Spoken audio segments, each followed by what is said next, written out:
You're watching Global Trade This Week with Pete Mento and Doug Draper.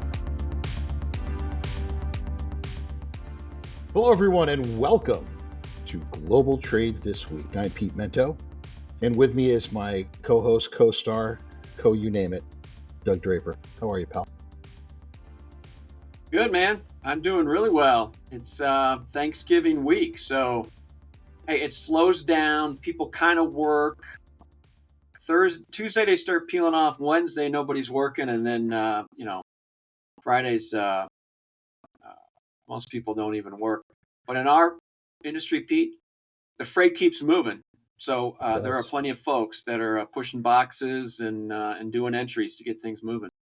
It does. The problem with you and I is, we're in client development, business development, sales.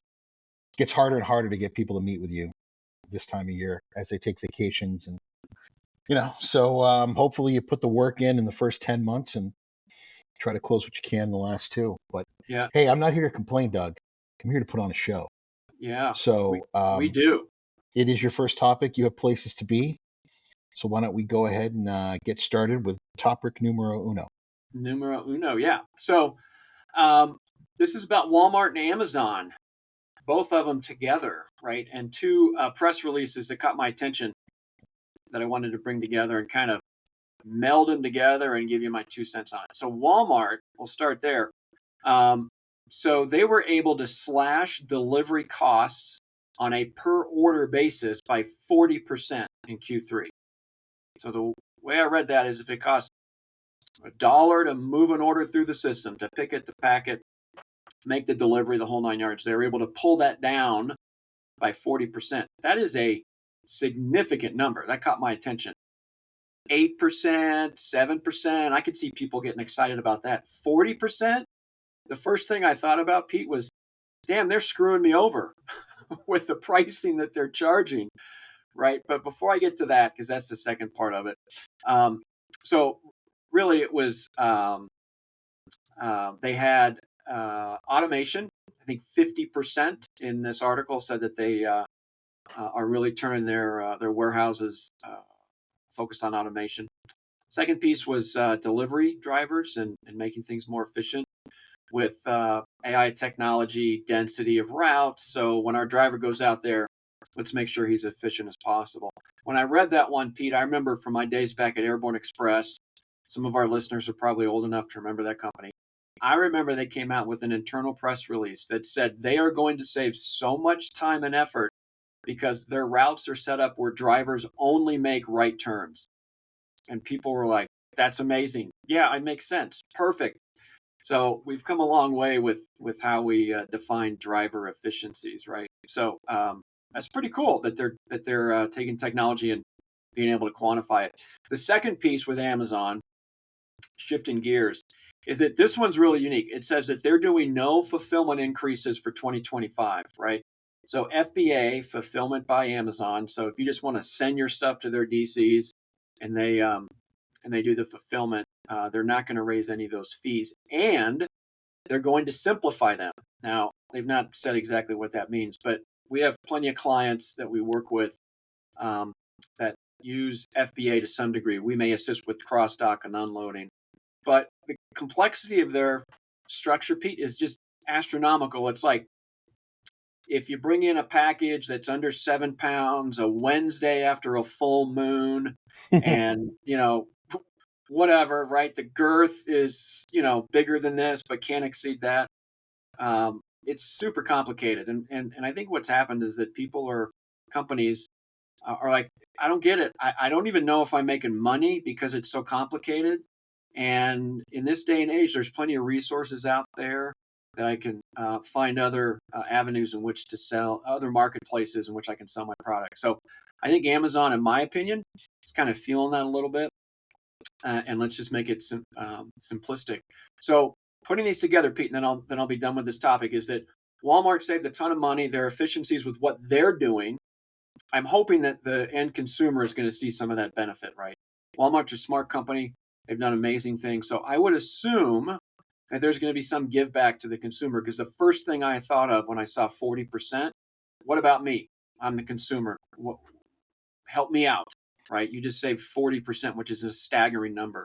And then Amazon is really doing it, right? They're not going to have any increases for 25, and they're going to make things a lot more simple. So kudos to both of these companies for realizing what's going on out there. I just hope Walmart provides some value to their end customer with the savings that they realize. Mm-hmm. Doug, I am team profit. I am team profit. I am team shareholder value. I am team automation. And if they don't give us a penny back, good for them. But now they have the ability to make reductions in the face of their competition. So if they are facing heavy competition from other parts of the business, this allows them to take deductions in order to capture more of the market. I don't know, Doug. You don't have to give me a discount. Bring more value to the shareholders. That makes me a horrible person, right, for thinking that way. But I am team profit, man. Anything that you can do to increase efficiency, make more money for your shareholders, and allow you to offer things at a price that's going to make it difficult for your competitors, I'm in. So, bless them for pulling this off. On the Amazon thing, I don't know how much of this is, maybe they found the sweet spot in the market. Maybe. Maybe they're not making any additions to the price because they figured out where it works for them. I don't know. I would have to actually talk to someone, but this could actually be a result of years of pulling the levers, years of playing around with things and realizing it's about where we need to be. And we're going to be competitive and profitable based on that for a little while. Either way, like you said, Doug, those numbers are staggering on the Walmart side. And I have a feeling that there's some executives and some consultants who definitely earn their bonus based on that kind of result. It's pretty amazing. Mm-hmm. It's not all about right turns anymore. No. Isn't that one of the things about automated cars had a hard time taking left turns? I seem to remember reading that. That was one of the things they had to work on, is it was easier to make right turns than left turns. Whatever. Yeah. Cool. All right. Let's keep it rolling. What do you got? You got some good topics, Pete, so pick your first one. Gloom and doom, Doug. That's what I have. We're starting to see the possible response from our friends in China based on the proposed changes to American trade policy and tariffs. And they come as no surprise. The first is they're telling everyone they can in China, remain calm, all is well, nothing to worry about here. It's all going to be fine, business as usual. And the second one, I guess, is also one that probably shouldn't shock us. They're saying, we have enough money and enough leverage internally and enough things that we're able to manipulate that if this becomes a real problem, we'll be able to keep domestic manufacturing going, and we'll find other parts of the world that will buy our goods other than the United States. I don't know how confident I am in that second one, but those are the first two. The third is they're going to start limiting the ability of American companies to have access to certain products, technologies, raw materials that can't be found anywhere else by putting export restrictions on those goods. But one way or the other, you have this mounting rhetoric coming out of the White House or the future White House, and it's being met by mounting rhetoric coming out of China. And that tells me that the intercontinental champion is going to get in the ring with the number one contender, and there's going to be a smackdown. When you see the Chinese say, "You don't scare us, we're ready," it leads me to believe that there's more likely going to be at least a period of these elevated tariffs than none at all. So any hope I had, any glimmering hope that these tariffs weren't going to go in place because the U.S. and China were going to come to the table and negotiate, it fizzled away, my friend, like pop rocks on your tongue. They're all gone. So I think this is a good indication of the fact that we're going to end up going through with these tariffs. Yeah. It's funny you said that, making the analogy of a couple of a boxing match or a prize fighter. Oh, wrestling. WWE. Yeah, wrestling. That was WWE. Yeah. Worldwide Entertainment. World Wrestling Entertainment. The old WWF. Doug, don't tell me you're not a wrestling guy. Come on. Back in the day, I remember the Andre the Giant and Jimmy Superfly Ric Snuka, Flair. Hulk Hogan, Ric Flair. Oh yeah, I could talk all day about this. Yeah. But when I saw that, I was like, immediately, strength versus strength, power versus power. They're going to meet. What's going to happen? Who's going to back down? I think both of them are going to be, hey, let's sit down. I respect what you're doing in the world. You respect us. Let's have a meaningful conversation. And very quickly, like after one conversation, we'll be able to determine, is it going to be a grudge match and two men enter, one man leaves in the the octagon type Thunderdome, of thing. Thunderdome, So baby. Yeah, yeah. yeah, we'll have to Yeah, see. no, I think we're going to see some tariffs, Doug, and I think it's going to be get a lot of negative political publicity for Mm, people in DC. It's going to be a fascinating year for us, Doug. A fascinating year. yeah, and all that's going to happen quick because it's Mhm. discussed and campaigned on. So this is going to go down first quarter as far as how this relationship is going to forge for the rest of the Agreed, year. brother. Yeah, cool. All right, Agreed. that brings us to halftime. Brought to us by Cap Logistics. We appreciate everything that they do. Keenan jumped on a little bit early for this show. He's a rock star. So check out caplogistics.com. And with that, Pete, we're going to tag team this one. So I'll let you go We first. are. We are. Thanksgiving is Thursday, and we've talked about holidays in the past, but today I want to talk about must-haves on the Thanksgiving Day holiday table. Now, for many of us, there are regional things that you will see on your Thanksgiving Day table. There are cultural things because of your family's heritage that you might see.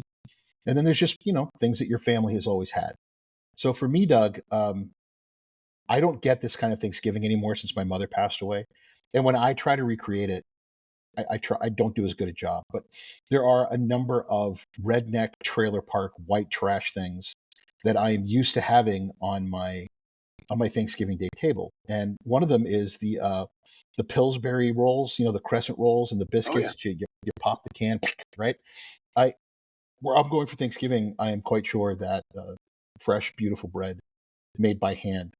This is like a serious foodie house, right? She'll be up all night working the dough, making it perfect. There won't be any Pillsbury crescent rolls, and that was something that we fought over who got the last ones, and there were never enough. I'd always be like, "Mom, why don't you just buy more?" So because we're not, what are we, the Rockefellers? There's Yeah. 12. Okay, figure it out amongst yourselves. That was one of them. The second is the green bean casserole that my mom would make. It's very simple. It's just like mushroom soup, some Worcestershire sauce, some green beans, and then those fabulous French's onions that went on top. Yeah. That was something that was very much in my family. And then the other two were, my family was a cranberry in the can, like you chop it up with a knife. You know what I mean? Like it wasn't the nice chunky kind that I would have future, and I would say this is pretty bougie.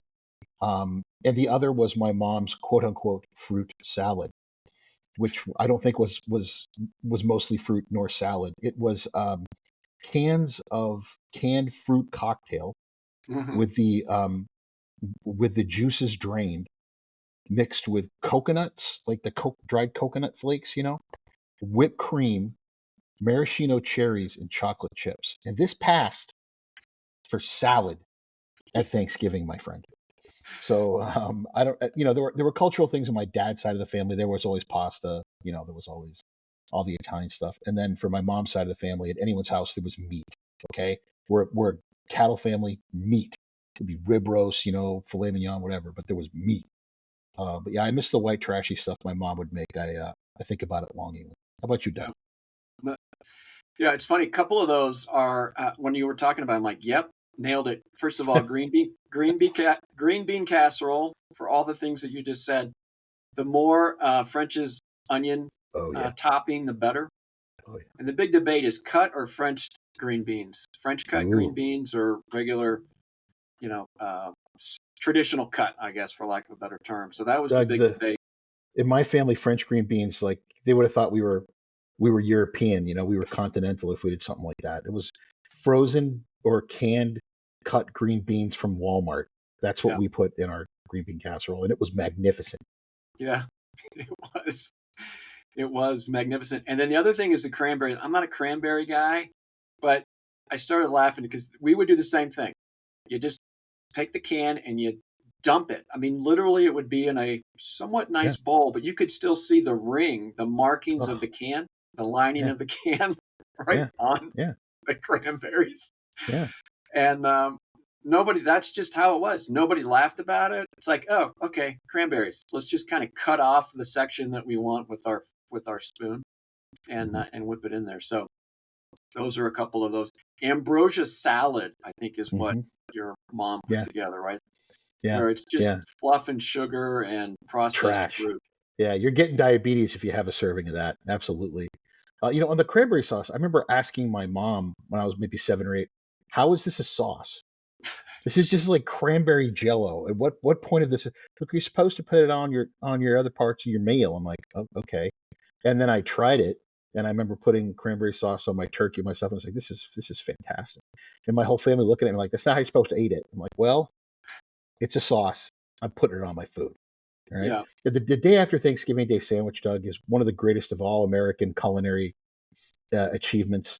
You get that toasted piece of Wonder Bread. You slap on some cranberry sauce, some stuffing, a little bit of mashed potatoes, some gravy, and some of that leftover turkey meat. Oh, oh, I'm ready to go fight the Russians after I eat one of those things. Let's do it. Let's Nice. go. Like that's about as American as it gets, Doug. Did you ever hear of this sauce called Durkee's? No, I don't think so. What's that? Durkee. The company that makes like turkeys. Yeah, they're like a spice and flavorings company, right? Yeah, it's like a Yeah. mustard mayo spicy type of thing. Mm. We bought that once a year. My dad loved it. Just threw Durkee's on everything. So I was looking for that one time, and I think it was in the condiment aisle, like on the very lower shelf, which nobody shops. Um, but I mentioned that to somebody maybe a year ago. I'm like, "Oh yeah, Durkee's on your sandwich. Not during the meal. Those are the sandwiches Hmm. post Thanksgiving." And they're like, "What is Durkee's? I've never heard of that." Yeah. Can I give you a New England tradition, Doug? Fire It's away. probably a Colorado one too. Do you know where all the leftovers for Thanksgiving went? On the porch. There wasn't enough room in the refrigerator, Mm, so we put them out on the porch in Tupperware. Then you go out there and get them to bring it back in until there was still so little left you could put it in the refrigerator. yeah. Um, when I moved to Virginia from New England, I was all bummed out. Luckily I had a beer fridge in the garage, but that was a big part of my Thanksgiving traditions back then.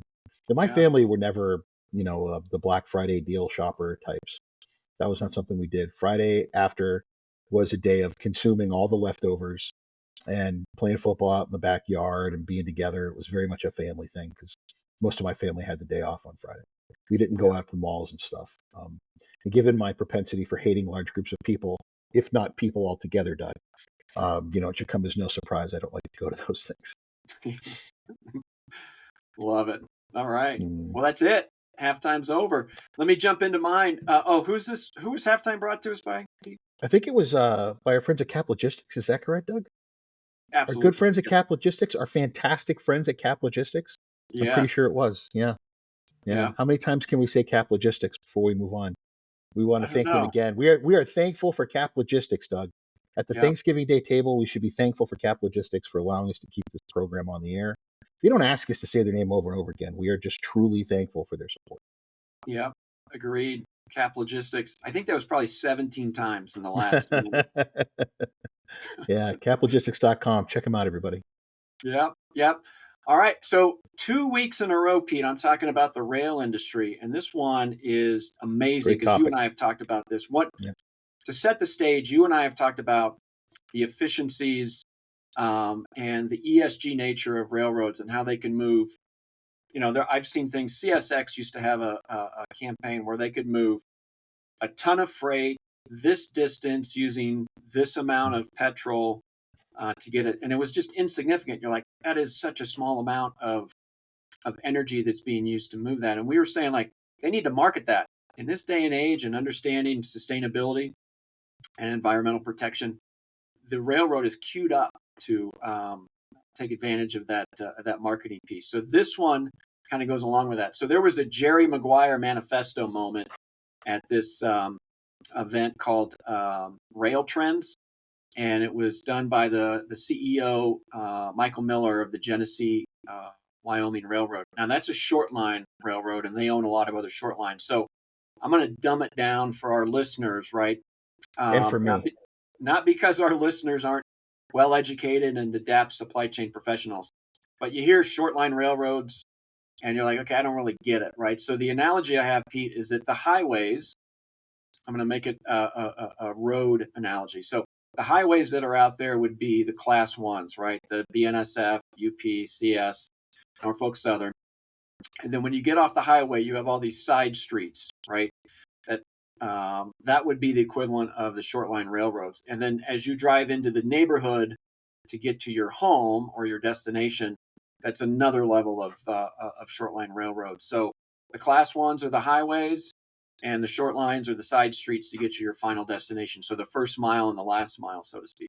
So anyway, this CEO came in there and said, listen, we need to adapt, take an Uber-like mindset, engage technology. And he literally said, it's time to get off our asses and get something done. So I love it because there's so much opportunity and potential, right, with the railroad industry. A couple of quick things, then I'll turn it over to you, right?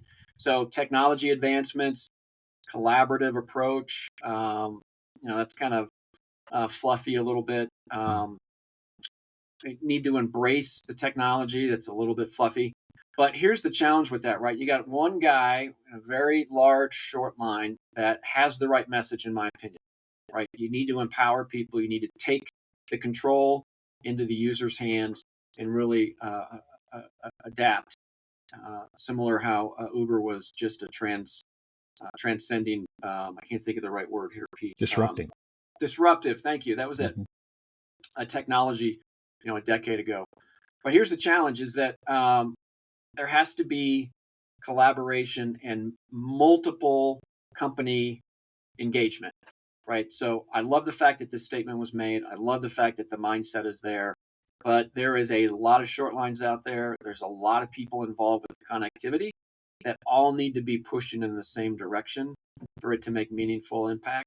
But the beauty with short lines, Pete, is they're more agile. They can move more quickly.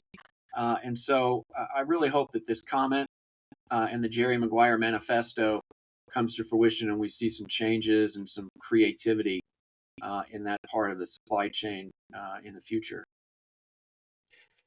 I'm a big fan of empowerment and accountability, and this is somebody who said, I'm empowering my people. I'm empowering the consumer to make better decisions, and I'm going to hold us accountable for making sure it happens. This is an opportunity moment here. And what you've just said is it goes across our entire industry, right? You can lead a horse to water, but the consumer of the transportation has to make the decision about whether or not they're going to adopt this and use it. And I wonder how many hours of this show, if you put them all together, we've used about the lesser impact on the ecology, on the environment of this service, on the scalability of it when properly done, on the efficiency of it, on the timeliness of it, the effectiveness of it, the dependability of it, of rail.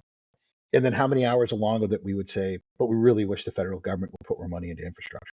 It seems like this guy's greatest wishes and desires are really hamstrung by what little they have to work with and the amount of services they can provide given the type of equipment and infrastructure they have. Imagine what we could do if we had even more.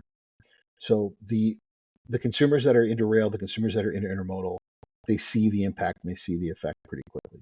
And they also see the fact that it's limited based on gauge and on infrastructure. It's a two-edged sword, Doug. Wish this guy all the luck in the world. Wish this company all the luck in the world because I believe in it. But I think it's going to take a lot more support from the people with the checkbooks in DC than we're giving them right now.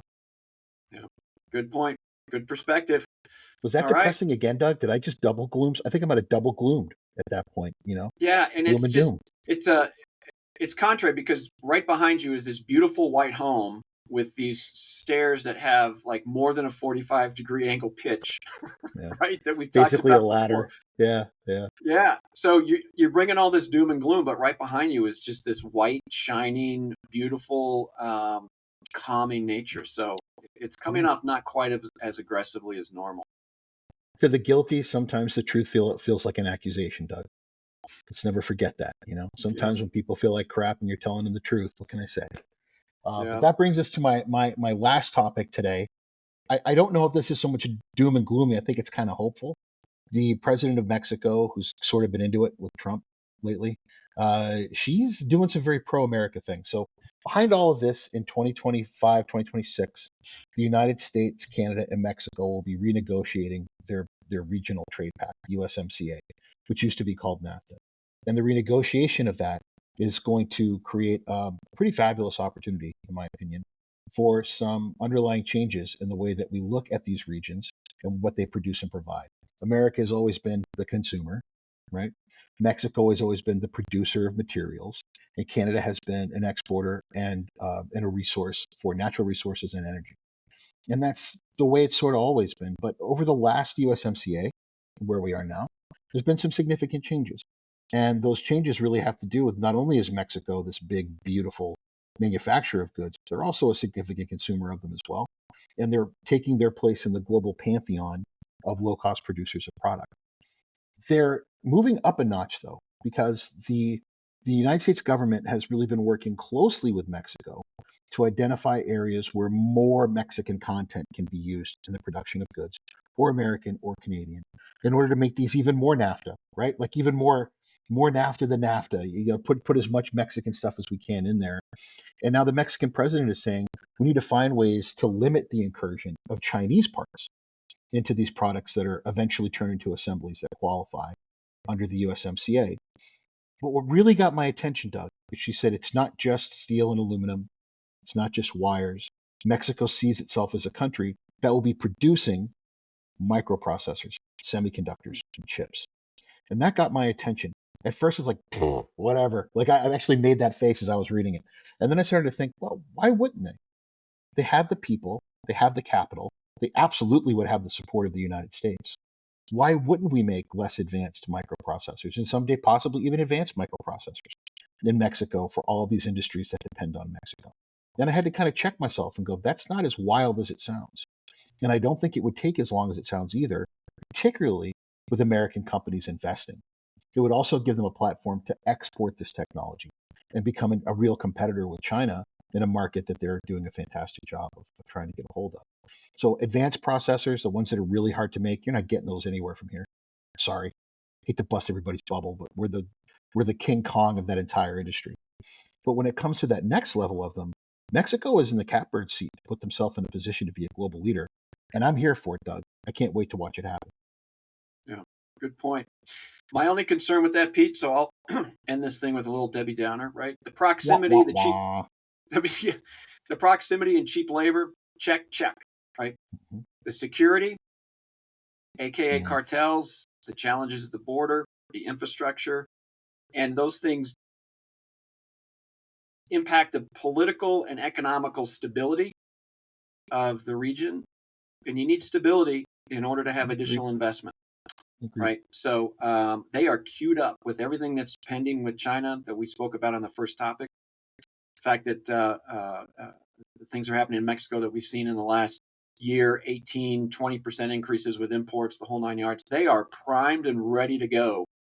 Right. The infrastructure, security, and stability would be the three things that are going to really just catastrophically take those guys off, take that country into the next level. So those are my concerns. Those are not quick fixes. Right. And some of them are perception, which does have an impact on investment. So that's the three things that come to mind whenever you talk about the growth down there. Time will tell, buddy. I think we're in for a couple of interesting years with the cartel in the United States. Topic for beers, not for the show. Yeah. All right, yeah, Doug, bring us home, for pal. Sure. All right. Well, that wraps it, man. 2 topics each, so 4. Plus a halftime that we tag team. Some great references to wrestling, some movies, right? We got Jerry Maguire in there. We got World Wrestling Federation. It's great. We cover it all, Pete. And it wasn't brought to us by Cap Logistics. We appreciate all of their efforts every single week. Pete, I appreciate you, the yin to the yang, as you said, and I wish you the best for this Thanksgiving season that kicks off the holiday season. And we'll do it again next week. So happy Thanks, Thanksgiving, buddy. Pete. I appreciate you and the show that we do every week. All the best to you and your family. Please be safe on all your travels. I'm thankful for you, Doug. I'm thankful for the show. Not so thankful for Keenan. But what are you going to do, right? At this point, he's just kind of inserted himself as essential personnel. So I guess whatever. I'm thankful there is a Keenan, not necessarily this particular one. I'll get over it. But I appreciate you, man. I love the show. Love all of our listeners. We're very thankful for you. And look forward to seeing you again soon for another edition of Global Trade this week. Awesome. All right. See everybody later. Take care.